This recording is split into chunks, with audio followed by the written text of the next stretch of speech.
2024년 5월 서강대 학부모 대상 설명회 보고서 지금 시작합니다. 먼저 2025학년도 입시 주요 사항에 대해 알아보겠습니다. 수능 최저 학력 기준과 특별 전형 지원 자격이 유지되며 변동이 없습니다.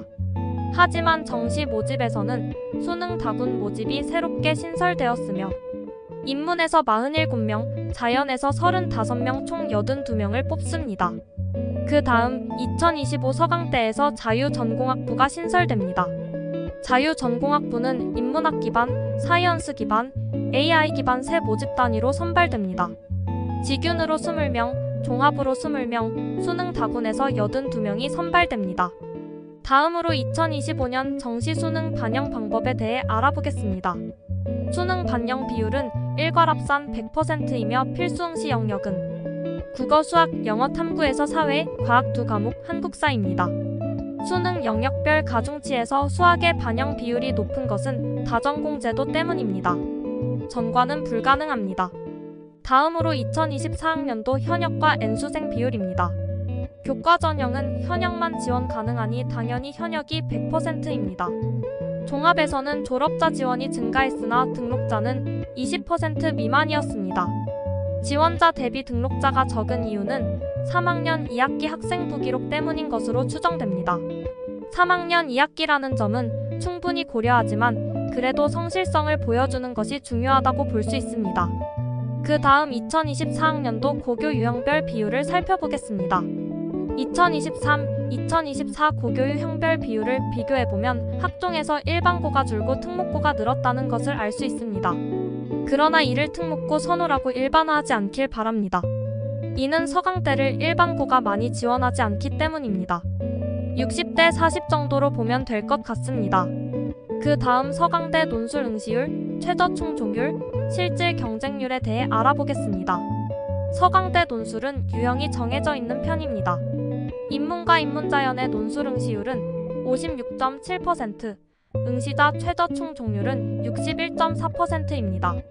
자연의 논술 응시율은 53.9%, 응시자 최저 충족률은 71.9%입니다.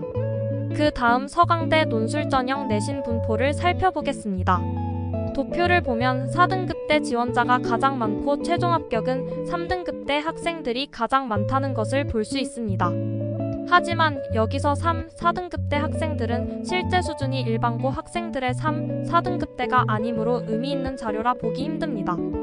다음으로 교과 전형 수능 최저 충족률에 대해 알아보겠습니다.